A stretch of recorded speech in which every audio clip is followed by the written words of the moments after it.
This week, the petro province of Alberta, Canada, has long embraced the myth that they will sell their dirty, filthy oil forever. But recently, several U.S. refineries have rattled this tightly held belief, saying they could turn their backs on Alberta in a heartbeat and change up their plants to refine lighter American crude. Looks like Alberta's government just found out that forever lasts for about as long as a duck on a tailings pond. Korea has the third largest pension fund in the world, and they are divesting from coal.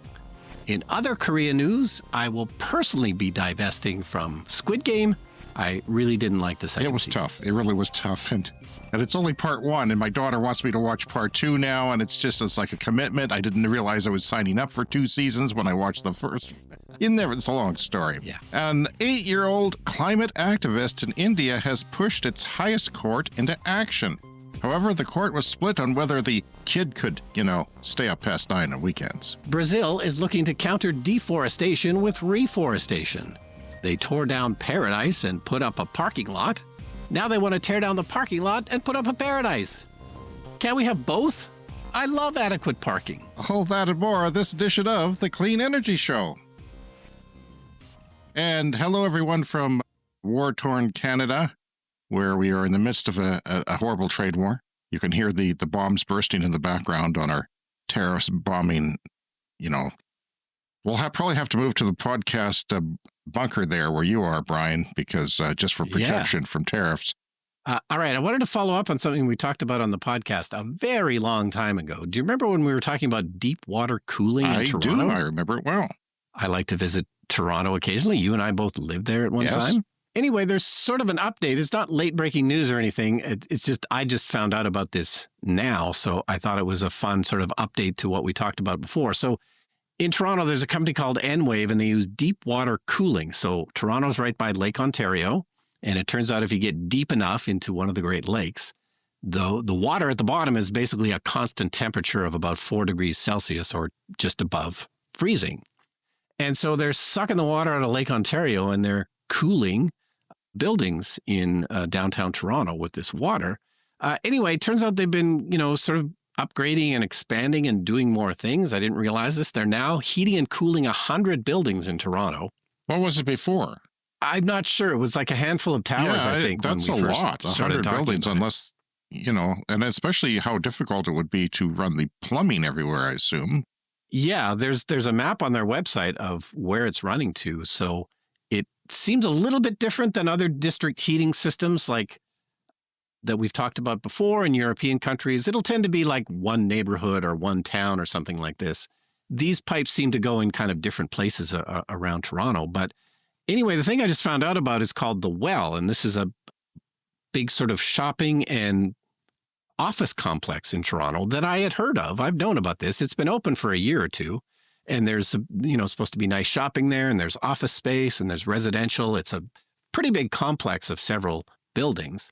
Anyway, it's called The Well because they built a giant well underneath it, like a giant tank, really. Okay. And they're using it for thermal storage, which is another thing we've been talking about more often on the podcast lately. There was that town in Sweden. They're filling up their abandoned caves under the city with hot water, to do some heating in the winter. Anyway, so it's the size of 3 Olympic swimming pools, which didn't sound that big to me. I mean, I know that's a big pool, but it's a giant water tank, and they basically fill it up with cold water in the summer to help with cooling, and then they fill it up with hot water in the winter to help with heating.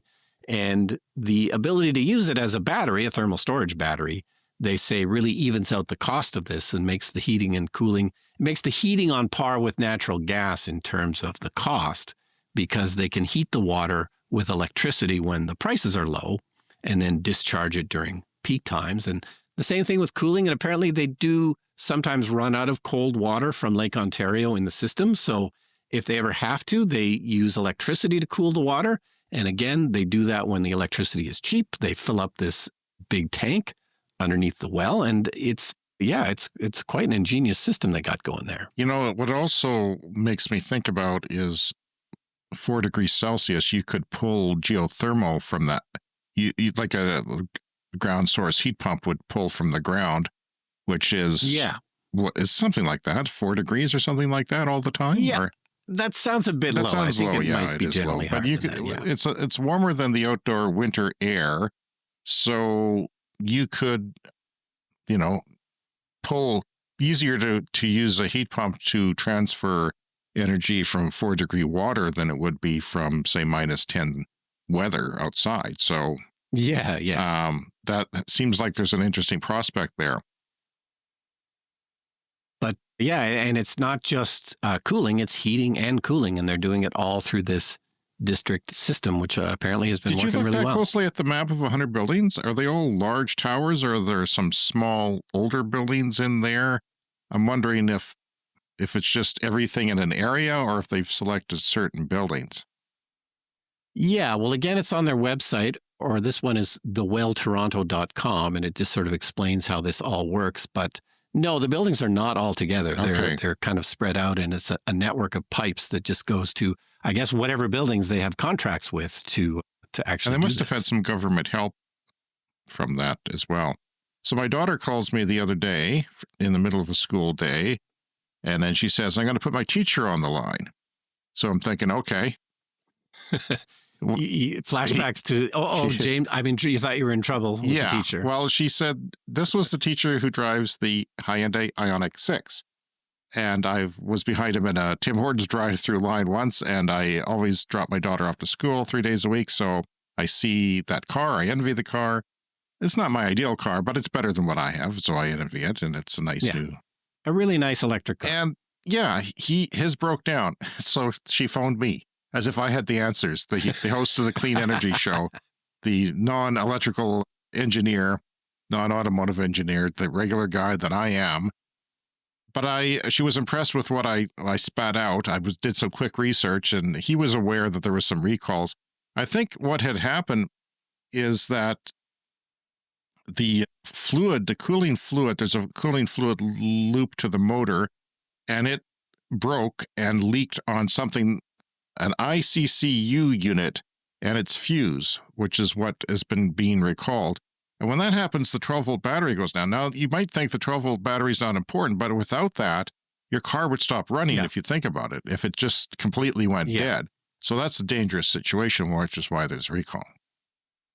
Yeah, electric cars still have a traditional 12-volt battery, much like regular cars do, because that's just how usually the interior systems of the car the computer system and the battery management system, everything's being controlled from that, not the 400 or 800 volts, 800 in this case, from the battery, or from the the traction battery that moves the car, the big one. There's 2 different batteries.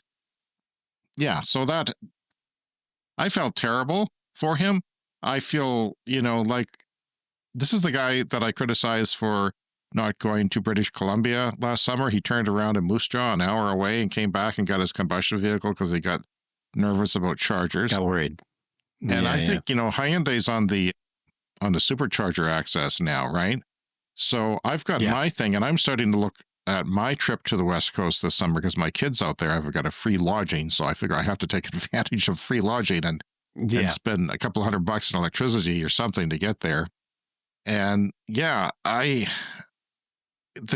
Tesla network is making a difference. I can tell now that there are places that there's actually quite a few new Tesla charging networks showing up between here and, say, the British Columbia border, which is... I didn't know that. Yeah, there's one or two, they make a difference. So, and then there's one that I didn't realize was there in a town that didn't have... There's a couple places that didn't have much or any non-Tesla chargers. So, that helps because that's a charging desert out there. So that's actually a place that is probably going to pay for my... If nothing else, it's peace of mind, but it'll pay for my adapter that I spent a couple $100 on to adapt my non-Tesla car to the Tesla charging network. And it is more expensive, so I would avoid Tesla when possible, but it's also convenient because they're always there. And like I say, there's a lot of places that I go to that have 2 chargers. So do you want to take a chance that 2 chargers are full, or do you want to go to a Tesla with 8 and hope that they're not, think that there's a better chance? So, and I'll try and avoid a long weekend this year. And something we didn't mention, so I haven't been to a Tesla charging station recently, but they've adopted a waiting queue system. This was reported a couple of weeks ago, where if you get to a Tesla charger and it's full, you're going to get messages in your display about who's actually next because they can tell who was there first. Because, I had that problem when I was in Calgary because there's they only had one Right, charger at the there time. and it was super busy. And people were coming in from both ends and sort of waiting there for a free charger. And then, well, how do you know who was there first? But now there's some sort of internal car kind of line system. Well, I'm looking forward to that trip, but I'm a little disappointed in Hyundai and Kia for putting out these cars that apparently a lot of the Hyundai Ioniq 5s are needing work too. And I wasn't sure, but I said my friend, his car is working well because as far as I know it is.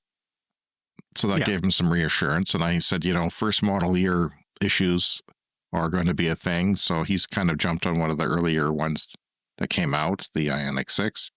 But it makes everybody look bad, Brian. It makes, his neighbor's going to say, aha, he's driving a loaner for, because there's a long time to get the parts too.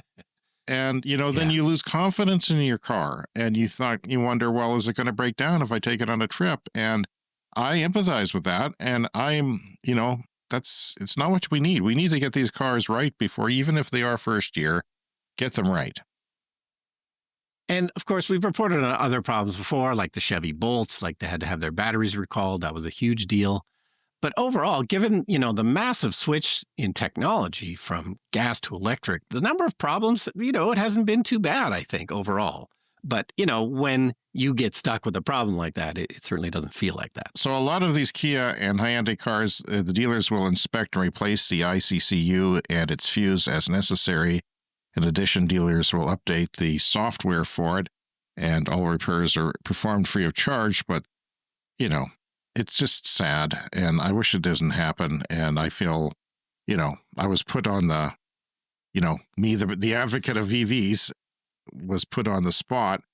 He loves the car, he says, but it's 2 or 3 month wait for the parts. So he is a loaner from the dealer. That is a combustion car, I believe.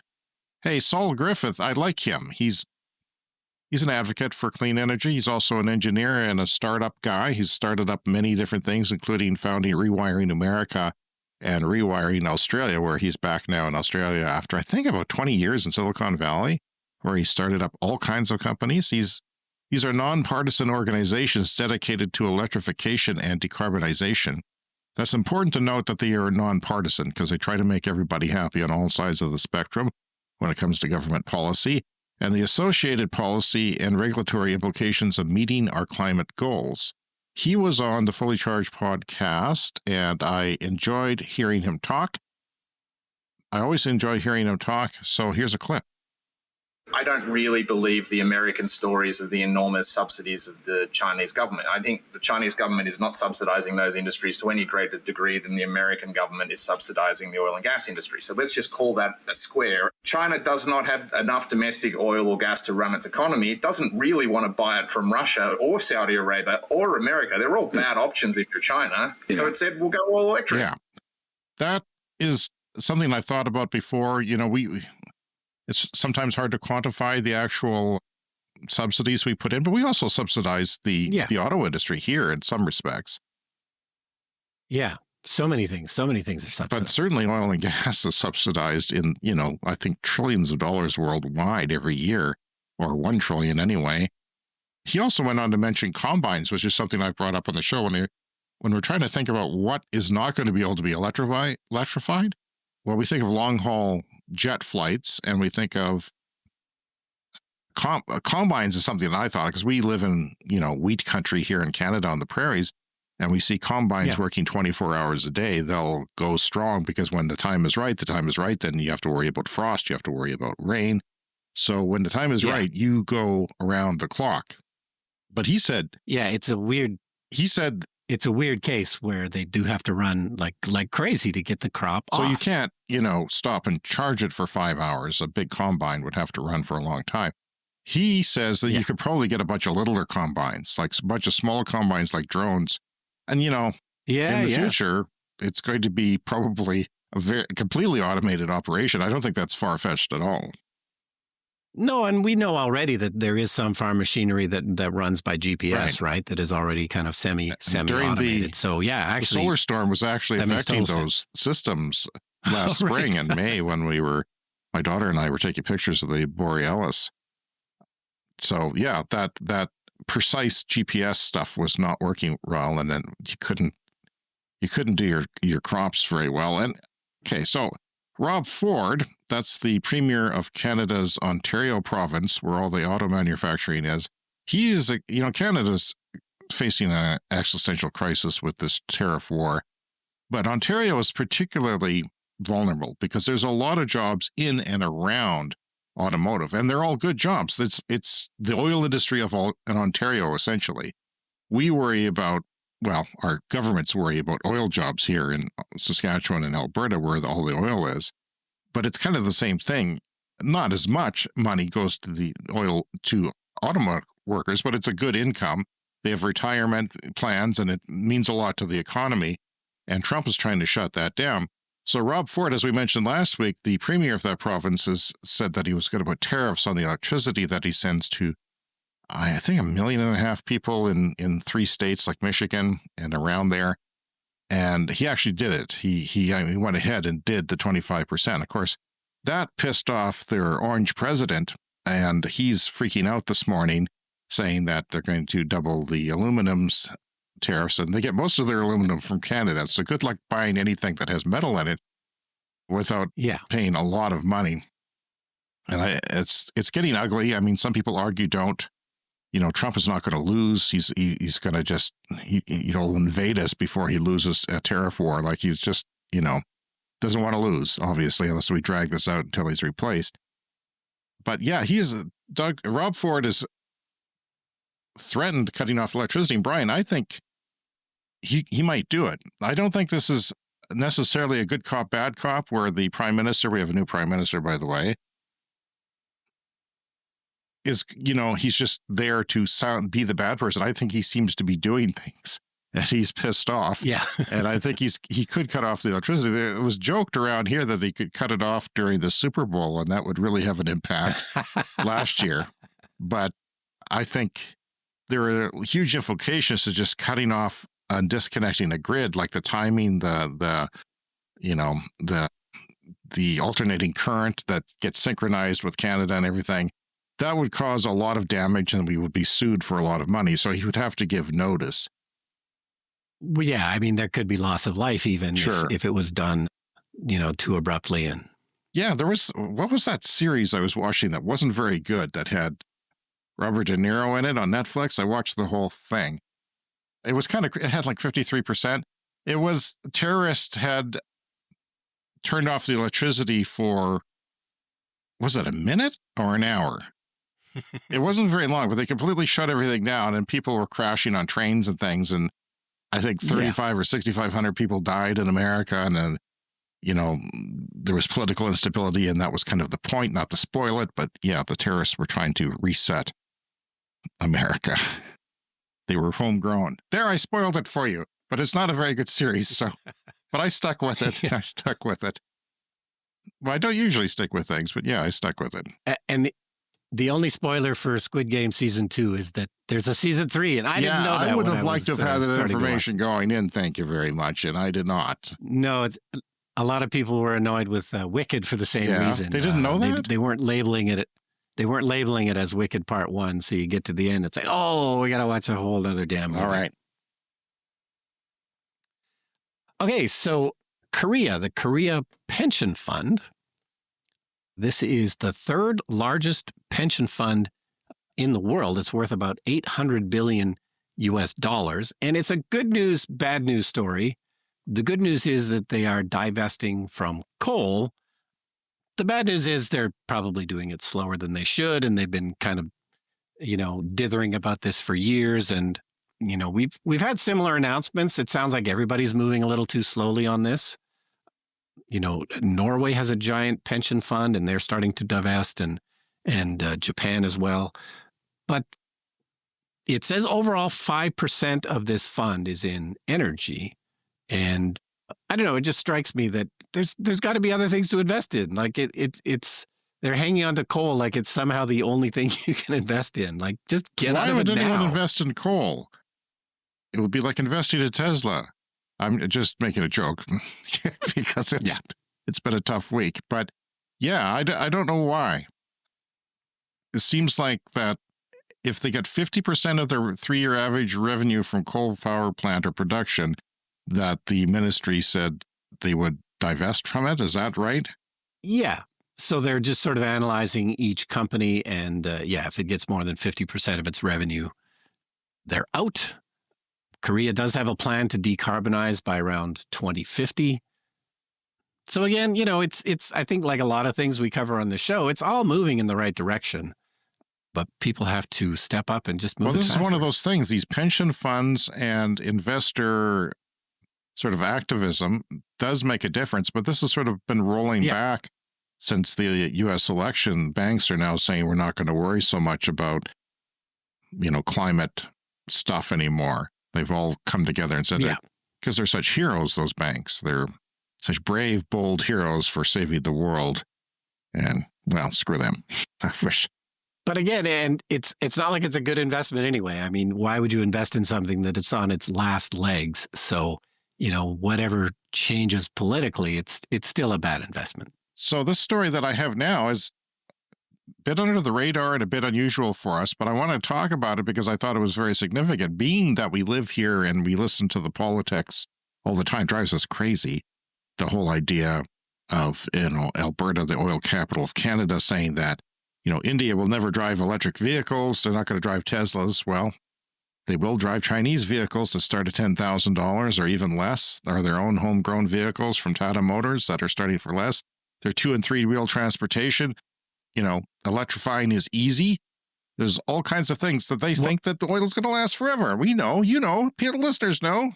No, not really. No, and like we just talked about, China's electrifying for very practical reasons because they don't want to have to, import their oil from a list of, places they don't want to. If you don't have oil, you're going to electrify faster. And that's what we're finding. African countries, developing nations. We talked about Pakistan recently. So tariffs are likely to crater the Canadian crude exports to the U.S. Marathon tells investors. U.S. refinery giant Marathon Petroleum Company has unequivocally told investors they plan to abandon their longtime Alberta oil patch suppliers now that President Donald Trump has implemented a 10% tariff on Canadian energy imports. And, I'm not ruling out the federal government increasing that because that's a weakness. If you send up gas prices, that's not really going to affect you. That 10% they say is going to be absorbed by the oil companies and a little bit by the refineries and a little bit by the consumer. So it's not going to be a shock to the consumer. So I wouldn't be surprised if this tariff war continues to escalate that, and the oil provinces won't like that because they have literally the oil company's hand up their butts. They're not on strings like a puppet. They're the other kind of puppet where the hand goes right inside. That's my view of it. So Alberta has long held close to the myth that Alberta oil will sell forever and demand will stay good for decades to come. And they're starting to get, messages from China as demand is plateauing there because of electrification, and that's really going to increase. I've got stories later in the show about how quickly that is going to change. So in a Q4 earnings call to shareholders, U.S. refinery giant Marathon Petroleum unequivocally told the investors that this is going to happen. Each oil refinery generally is set up to only refine certain types of oil. I have a refinery couple kilometers away, maybe not even a couple kilometers away. It refines a certain kind of oil. It can't refine other kinds of oil. It's a heavy oil upgrader. And it costs maybe as much as billions of dollars to upgrade these plants to do something else. So people assumed that was not going to happen because they have to change everything in the plant, different oil. I mean, I don't think people realize how many different kinds of oil there are, but there are all kinds of different kinds of oil. Yeah, I mean, I know there's heavy crude and light crude. That's about all I know. Well, they've got weird names to them, too. And some of them include the name sour, which is appropriate. Each oil refinery is generally set up to refine certain oils. And in the Midwest United States, they take our heavy oil and upgrade it and sell it as gasoline there. And that's where a lot of our oil goes to. And the rest goes down to the Gulf Coast. So unlike electrons, Brian, oil comes in many different varieties, and you have to build a multi-billion-dollar refinery around refining each type. Here's a quote from the story. We could look to pivot to alternative crudes because of our logistics capabilities, said Rick Heslane, Chief Commercial Officer at Marathon. He assured investors asking about the company's tariff exposure to the Canadian heavy oil. I would give you crudes to think of such as Bakken, Rockies, Utica, Marcellus, which that's one I haven't heard of before, as a few that we could switch to. So those are all different kinds of oils, Brian. Bakken, which comes from around here in North Dakota, right? Yeah, the Bakken is, where we live. Yeah, here in North Dakota. Here in North Dakota? We're not in North Dakota. You just said here in North Dakota. Here and here North and. Dakota. I didn't hear the and part. Although I am going there next week. Okay, look out, North Dakota. Brian's coming. You know what happened to Wisconsin, so just be careful. Rockies, Utica, Marcellus. We do believe the producer will bear a large part of the impact. So I would say a light switch, a switch from heavy to light within our system, we believe would have minimal impact. And that is something that the Canadian oil evil people have not thought could possibly happen. Yes, they thought that they would not have their backs turned on them. Yeah, and not to mention the fact that, the oil from Alberta is oil sands oil, which is very energy intensive to produce. It's the most expensive oil to produce. So, naturally, it's going to be susceptible to any slight increase. So we sort of expected them to have problems eventually anyway, just because of the cost. But, sure, a little 10% is enough to knock it over the edge of being not profitable. It's actually fairly significant to the Alberta economy. Canada produces about 5 million barrels of crude per day, 80% of which is delivered to refineries in the United States. Marathon is the biggest of those American processors, handling 2.5 million barrels per day. Almost half of Marathon's capacity is located in the U.S. Midwest, which is the largest U.S. export region for Canadian crude. Now, this story was from DeSmog, and they write, the biggest U.S. and Reuters, I should point out. Reuters had the original story. DeSmog picked up on it and added some context and commentary. The biggest U.S. buyers of oil sands crude will have revealed how quickly the Albertan economy will be thrown under the bus if their short-term profitability pointed elsewhere. This truth bomb lay waste to a cherished narrative within the Alberta oil patch that their global market position is secure for decades into the future. Premier Daniel Smith has regularly boasted there is room to double provincial production, which I'm sure she would love to do. They have no sales tax there. They've never had sales tax in my lifetime. And, that's because they're rich with crude. Yes, Texas tea, as they say. Yes, if you read the Beverly Hillbillies, which you're not. Yeah, so that figure surprises me. 80% is exported to the U.S. I wouldn't have realized that it was that high. And of course, there's a big movement now, buy Canadian here in Canada. Everybody wants to avoid the tariffs by doing more business in Canada, but nobody can flip a switch and do something different with 80% of what's coming out of those oil sands. So this is going to be a very difficult problem. And remember, the United States is producing a lot more oil due to fracking technology than they used to, and they're self-sufficient, essentially. Yeah, going back to the energy crisis from the 70s when, they realized that they had to produce more of their own oil to be less dependent on foreign nations, which we were just talking about. Such a switch would not happen overnight. When a refinery goes down, oil prices go up because, there's been storms and things that have knocked out refineries and gas prices have gone up. And gas prices, of course, people are not, they're wary of inflation. So when gas goes up, then the masses get uneasy politically. There's unrest. Everyone, I'd like you to contact us by email, cleanenergyshow@gmail.com. We'd love to hear from you. Hey, congrats to Derek Green, who won a one-year membership in our Patreon Clean Club last week. I informed him of his win, and he wrote back, "That is awesome. Thanks very much, and thanks for continuing the great show." And thanks for listening, Derek. Derek got access to our library of bonus podcasts, including last week's Patreon episode, where we discussed the crater that killed the dinosaurs and how the oil industry kept it quiet, the discovery of the crater for a whole decade. And that was pretty significant in the grand scheme of the advancement of science. Crypto mining buys coal plants and sustainable Tim Hortons and EV chargers, a local entrepreneur. We say we have to go there because that's in our town. The chargers are active now. They got these new chargers that are active from Flow, these new generation chargers. So I'd like to give that a try. If we do have coffee there sometime, I want you to try charging my car, because you have to use CCS1 before it's gone so that you can tell your great-grandchildren about it. And we also talked about a blimp causing a power outage in Texas from a rogue U.S. Customs surveillance blimp, and heat pump home tours in the UK, and Toyota's $15,000 EV only in China. Support the podcast today by going to patreon.com/cleanenergyshow. You can sign up for a free Patreon account and follow us, or you can donate as little as $1 a month. And if you really want to support the show, you can get into one of our clean clubs, and you'll get free podcasts that we make just for our Patreon Clean Club members. And thanks to Jeff, who gave us a kind donation on PayPal and wrote that he has moved from a Tesla to a Hyundai Ioniq 6 lease. I hear there's a recall. Just be careful, Jeff, and make sure you get your recalls done quickly. He says partly because he was worried about the resale value of the Tesla. There's a lot of anti-Tesla sentiment out there right now in the news anyway. We'd love to hear from our listeners, cleanenergyshow@gmail.com. And you can also leave us a voicemail online at speakpipe.com/cleanenergyshow, just like Ali did this week.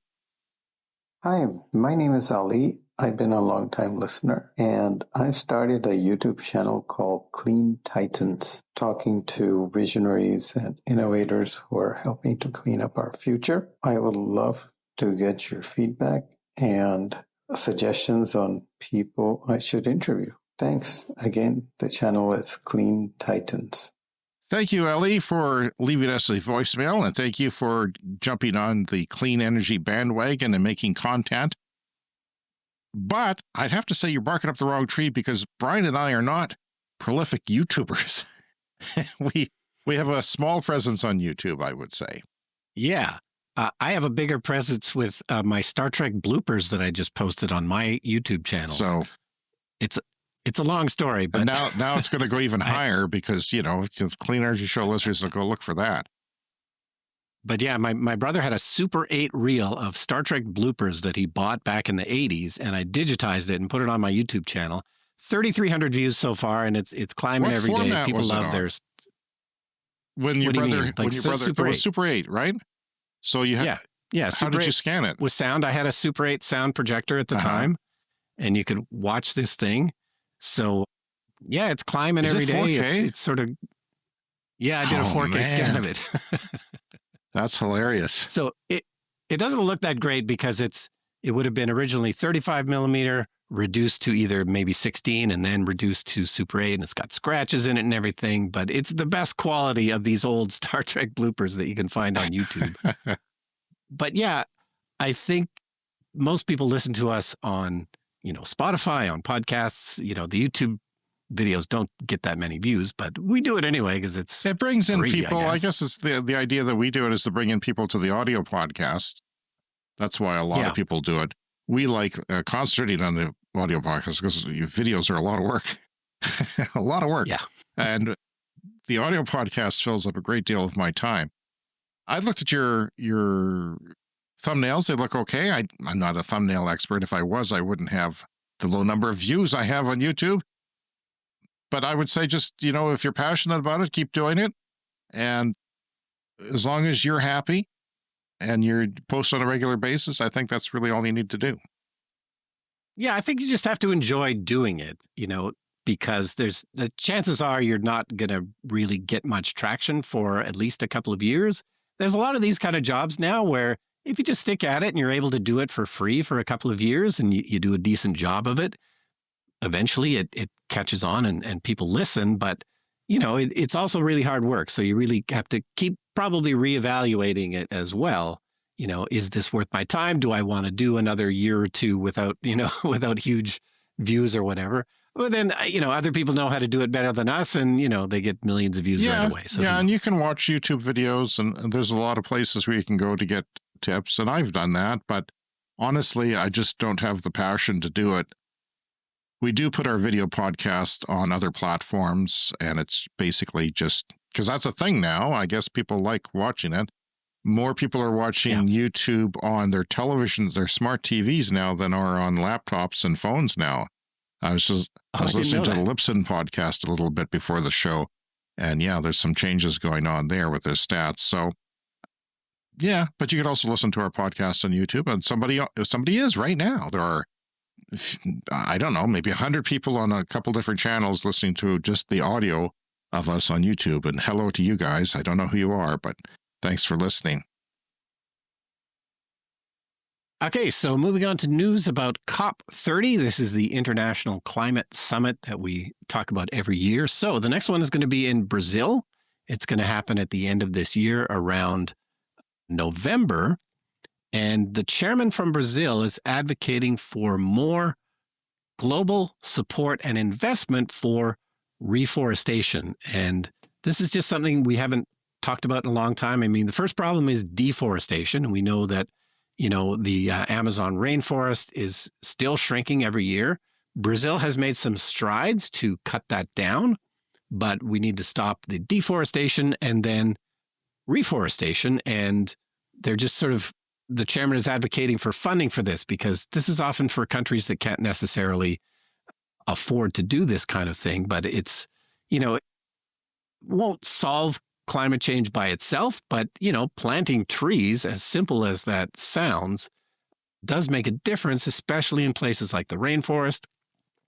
I'm not sure planting more trees in Canada is going to do much good, because it just seems that our forests are burning down every year. But the rainforest is called the rainforest because it's wet and it is far less likely to burn. So, yeah, that's what they're going to talk about. One of the things to talk about at COP30 coming up in Brazil at the end of the year. Yeah, and the biggest problem with COP right now is the issue of supporting, developing nations, poorer nations, and helping them, the richer nations that have caused all the pollution in the United States and China, and helping them. And of course, the United States has backed away from anything climate. You can't even put the word gay on a plane that dropped a bomb in pictures. It's been scrubbed from websites. So yeah, other people have to step up, and it's going to be a tough 4 years for climate for sure, which is too bad, because it's going to cost the United States billions and billions of dollars in storm damage and insurance, and people are going to have a hard time getting insurance at some point.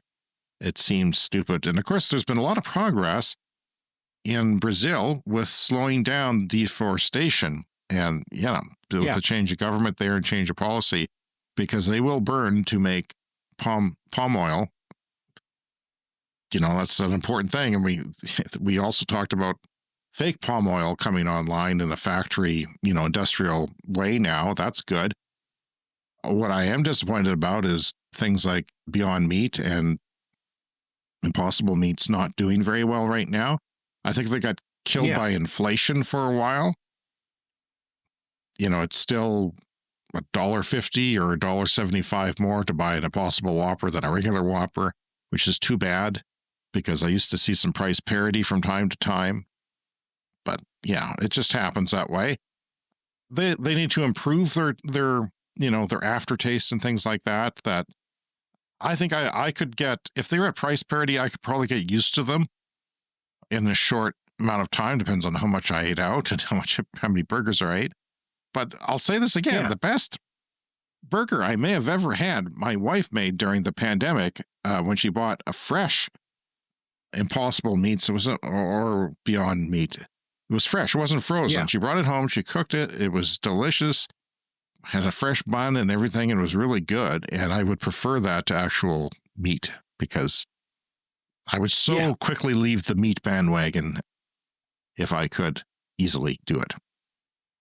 Well, quality ingredients make all the difference. I mean, just having a nice bun, good quality bun. Oh, good bun, Brian, is, that's important. I love a good bun. And of course, fresh, crisp vegetables and the right onions are good. So in India, an 8-year-old climate activist has changed the world.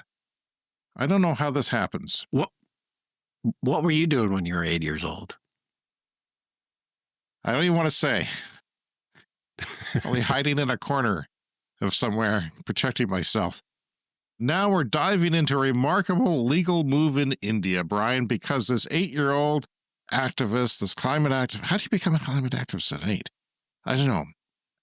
I mean, Greta Thunberg was kind of interesting. You know, she was very young when that happened, but 8, come on. What was Greta doing when she was 8? I just watched Amadeus, and, you know, Mozart wrote a freaking symphony when he was 5 years old or some damn thing. It's crazy. Screw him, you know, making the rest of us look bad for centuries. Yeah. So, yeah, she has pushed the highest court into action.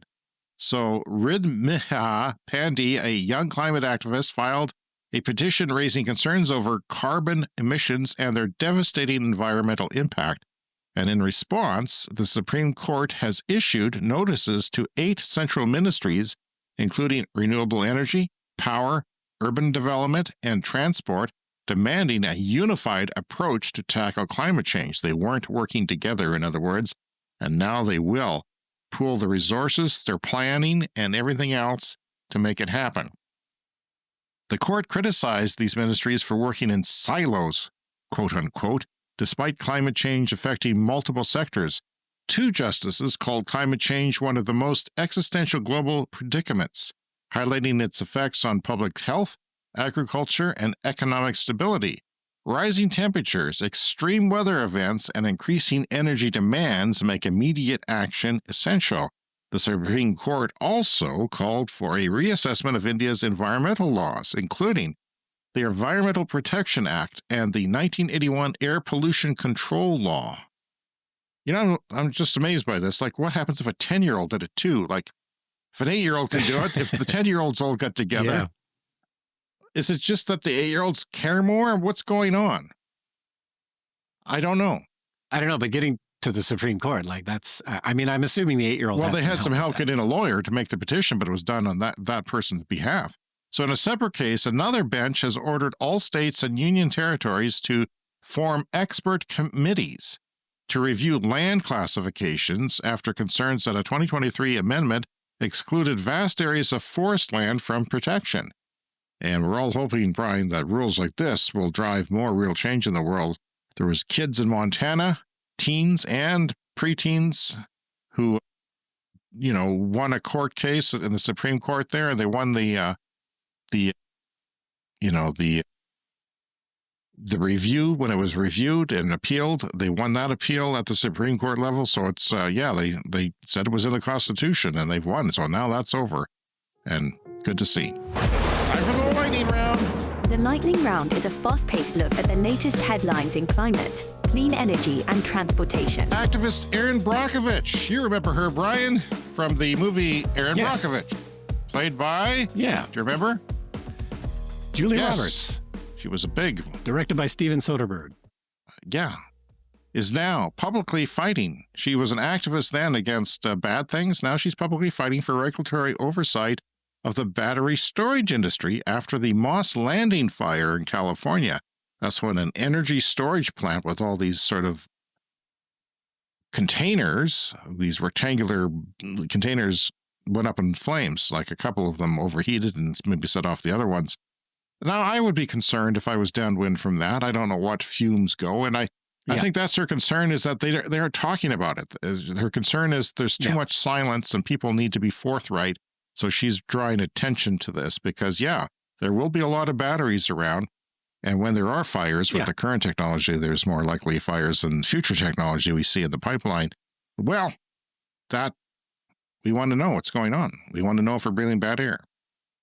Not so much worried about other things like fires, though, right? I mean, it's probably not going to start a forest fire. Well, I mean, hopefully they're positioned in a place where that's not likely to happen. But yeah, we do talk about these battery fires from time to time. There's not a huge number of them, but this is something that will eventually be figured out so it doesn't happen anymore. But for the time being, it's a real concern. The new second in command at the U.S. Environmental Protection Agency made nearly $3.2 million in 2024, representing a range of fossil fuel companies who fought against pollution cases and enforcement action. So that's a good person to have in charge of the EPA. His clients included Chevron, Sunoco Pipeline, and more. So congratulations there, U.S. government. Premier of Ontario confirms 25% tariffs, and it'll be starting this week on Monday, Montana, a red state, just below us. Hello, Montana, if you can hear me. It is a red state. Not incredibly red as it used to be, Brian. It's actually a little more purple than it used to be, as my son likes to point out. It produced 90.4% of the electricity it consumed in 2024 with just wind, water, and solar. Wind was 35%, 52% hydro, it looks like, and 3% solar, which is not much, but it's still more than 3 times more than what we have, and we have just as good sun, or not better. Yeah, very similar climate and terrain, so we got to do better. So my son points out, he's a political junkie in the making. He says that a lot of people like your David Lettermans and other people are moving to Montana. Rich people are moving there for the scenery, and they're bringing their liberal views with them. Oh, is that what it is? Yeah. I think Letterman, he bought a ranch there. Oh, yes. And there's other Hollywood stars who followed suit. I'm thinking of, I can't think of the guy's name. Never mind. Is electricity expensive because of these woke endeavors, Brian? No. It's just 12.7 cents for electricity per kilowatt hour. And that's in Montana. Yeah, that's cheaper than us. That's reasonable. Cheaper than us. And the average is 16 cents across America, which is roughly what we pay, maybe a tinge more than what we pay here. Japan, Germany, and the United Kingdom and others are stepping up to back South Africa, Indonesia, and Vietnam's just energy transition partnerships after the U.S. withdrawal. So that was what we were sort of alluding to earlier. Other people are stepping up. China is going to cut energy per unit of GDP by 3% this year. That's pretty good. That's not bad. Yeah. At least they're thinking about it, and they're trying. So over in China as well, the Huawei Atto M8 PHEV is about to come out, and each dealership, PHEV, by the way, is kind of like an electric car with a gas engine backup. So, but the PHEVs nowadays will do most of your, driving for you in a day. It's like 100-kilometer range or sometimes even more. Yeah, especially in China. They put really big batteries into their plug-in hybrids. So you probably get, unless you go on trips, you're probably getting an oil change for no reason. Every year, you still have to get that oil change. And you just got to burn a little bit of gas every once in a while, because gas goes bad. Electrons don't go bad. Don't use it up. Yeah. Yeah. So they're getting 55 to 60 pre-orders per dealership, totaling 50,000. Can you imagine a dealership getting 60 car orders of one car type? Like that would more than fill a lot of the dealerships around here parking lots. It would be all one car. That is a huge thing, and people were waiting for that. Huawei is doing a good job with their cars. They are, of course, a gadget manufacturer, a telecommunications company. They decided to get into cars, and fairly quickly they are making their cars popular. And a lot of the reason is the technology in the cars, and including self-driving.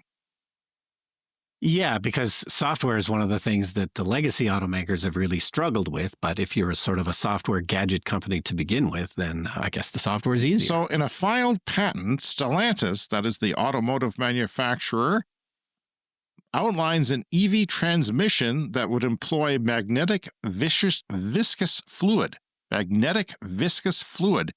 allowing it to shift more efficiently than traditional hydraulic transmissions and automatic transmissions. Now, EVs, most EVs, almost all of them, don't have transmissions, which is kind of an advantage. You don't have to worry about that braking. Yeah. That's kind of a nice thing. It's simple. Yeah. There are some people, I think is there a Porsche or some higher end cars that have like a 2-speed transmission. So when you hit the highway, the revving, there's less pressure, less torque, less oomph, but it's more efficient. It rides at a slower speed. Yeah, and I guess if your EV did have a transmission, it has the potential to be overall more efficient. But I guess up till now, the problem has been it's just not made sense. It's too expensive to put in a transmission. The savings, whatever efficiencies, aren't necessarily worth it. But, perhaps that patent with magnetic viscous fluid, whatever the hell that is, I don't know, makes it all Sounds possible. Good. Brian, I saw another story about Porsche Taycans. That's the first EV that they released. Kind of like a small crossover. I think it goes back to 2019. Predates our podcast. Yes, and I believe those have a 2-speed transmission. They are selling for $40,000 to $50,000 used in the United States. And I tell you, it makes me want to go get a real job because I like the Porsche Taycan. It charges fast. It does everything well. It's nice styling inside and out. And just, it's one of the most successful, well done, properly done EVs out there. And I don't think it's had any, major mechanical issues either. They got that down pretty good too. Yeah, I just watched the movie Tar with Kate Blanchett from a year or two ago. She drives the Taycan. She drives the Porsche Taycan in that, which fits her character nicely. I mentioned that before on the show. I really think that's one of my favorite performances of an actor of all time. It's just remarkable. It's pretty great. Okay, so in the first week of March, the ERCOT power grid that supplies nearly all of Texas. Texas is famous for having not really connected to the outside world. It's got its own island of a power grid, and it's called ERCOT. That is a acronym. Don't ask me what it stands for, but it's there. It's got a nice ring to it. It supplies nearly all of Texas. It set records for most wind production, most solar production, and greatest battery discharge. And Brian, that is going to have to do it for this week. Thanks for listening to the show. We really appreciate all your support on Patreon. And keep those emails coming, cleanenergyshow@gmail.com. Where can they follow us on social media? Social media, it's Clean Energy Pod. Yeah, thanks for all those Patreon members, including Clean Club Executive members Green Bastard and Brett Rutley. And you guys, all you guys in the Clean Club, as you can sign up, you can get ad-free episodes, exclusive access to our Clean Energy Show Discord server, discounts at our merch store, early access to our episodes before the public, behind-the-scenes material, and private updates. Thank you credits on our video podcast and shout-outs once a month or more on our audio podcast. And we just want to really thank everyone supporting the show. You're making it happen. And thanks to all those who have supported us. We're just single and sometimes reoccurring PayPal donations. Those make a huge difference too. You're not asking for anything in return. You just want to support the show. That means a lot to us. Thank you. We'll see you again in 7 days. See you next week. Join the Clean Energy Show's Clean Club with a YouTube channel membership or on Patreon and support our weekly climate programming. Get early access to all our videos and podcasts, as well as members-only bonus content, Discord server access, and a monthly bonus podcast from Brian and James. The Clean Energy Show is released every week wherever you get audio, as well as YouTube, TikTok, and Instagram.